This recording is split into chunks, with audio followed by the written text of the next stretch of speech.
में सवाल खड़े हो रहे हैं उनके खिलाफ में वारंट आपके मंत्री जिनको बनाए हैं उनके खिलाफ में वारंट है। फिरौती के मामले में किडनैपिंग करने का किया गया था, उस मामले में वारंट जारी हुआ है सर कार्तिकेय पे। आज दिन भर बिहार में सिर्फ और सिर्फ बिहार कैबिनेट के मंत्री कार्तिक सिंह की चर्चा रही।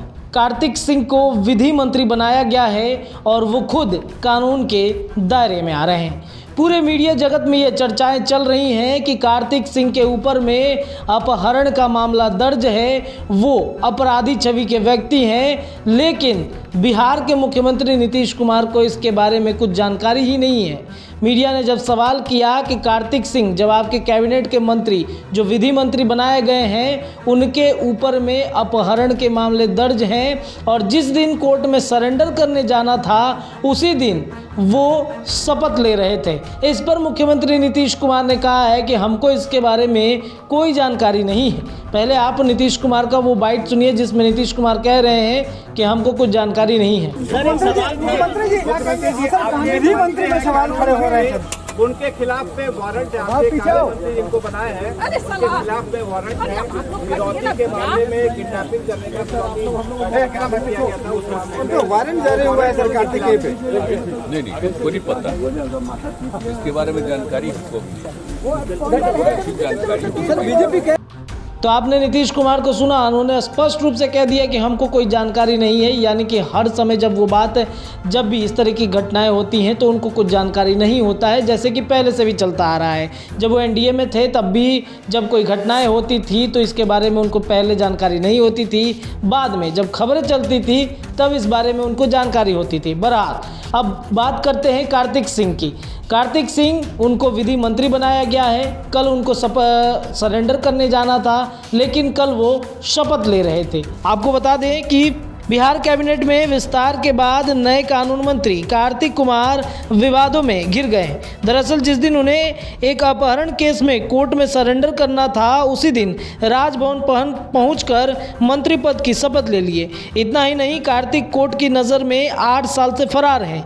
अनंत सिंह के करीबी और आरजेडी कोटे से मंत्री बने कार्तिक ने विवाद पर सफाई भी दी है। उन्होंने कहा है कि मैंने हलफनामे में सब कुछ स्पष्ट कर दिया है।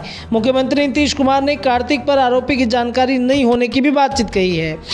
राजद प्रदेश प्रवक्ता शक्ति सिंह ने कहा है कि मुख्यमंत्री और उप मुख्यमंत्री की तरफ से सख्त निर्देश हैं कि जो दोषी होंगे बख्शे नहीं जाएंगे, आपको बचाने वाले नहीं हैं। अपर जिला एवं सत्र न्यायाधीश तृतीय दानापुर की तरफ से एक आदेश सामने आया है जिसमें कार्तिक कुमार की गिरफ्तारी पर 1 सितंबर तक रोक लगा दिया गया है। यह आदेश मोकामा के थाना प्रभारी को दिया गया है। यह आदेश 12 अगस्त 2022 का है। इसकी पुष्टि अनंत सिंह के वकील सुनील कुमार ने कर दी है। मामला साल 2014 का है। पटना के बिहटा थाने में राजीव रंजन का 2014 में अपहरण हुआ था। इस मामले में कार्तिक कुमार का अपहरण का केस दर्ज हुआ था। बिहटा थाने में उनके साथ 17 अन्य लोग भी आरोपित हैं, जिनमें पूर्व विधायक अनंत सिंह और बंटू सिंह भी शामिल हैं। इस मामले में कार्तिक कुमार की अग्रिम जमानत याचिका फरवरी 2022 में ही कोर्ट में खारिज की जा चुकी है। उन्हें कोर्ट के सामने सरेंडर करने और फिर कानूनी प्रक्रिया का पालन करते हुए बेल के लिए अप्लाई करने का निर्देश दिया था। हालांकि कार्तिक कुमार ने अभी तक ना तो कोर्ट के सामने सरेंडर किया और ना ही जमानत के लिए अर्जी दे दी। उसके बाद 14 जुलाई को कार्तिक के खिलाफ वारंट जारी हुआ। 16 अगस्त को उन्हें कोर्ट में पेश होना था, लेकिन वो पेश होने की जगह कल यानी कि 16 अगस्त को वो मंत्री पद का शपथ ले रहे थे। साथ ही अब इनके शपथ के बाद और जिस तरीके से आरजेडी की तरफ से उनको कानून मंत्री बनाया गया है और बीजेपी इसके बाद हमलावर हो गई है। सुशील मोदी से लेकर के तमाम बीजेपी के बड़े मंत्री उन पर हमला कर रहे हैं। बहरहाल अब देखने वाली बात यह है कि अब क्या कुछ स्पष्ट होता है। क्या कानून मंत्री से कार्तिक कुमार को इस्तीफा देना पड़ेगा? क्या आरजेडी इस पर कोई बड़ा एक्शन लेगी या फिर नीतीश कुमार को जानकारी होगी तो वो एक बड़ा एक्शन लेंगे? बहरहाल इन तमाम खबरों पे हम जुड़े रहेंगे। आप जुड़े रहिए NBC 24 न्यूज़ के साथ। बहुत बहुत धन्यवाद।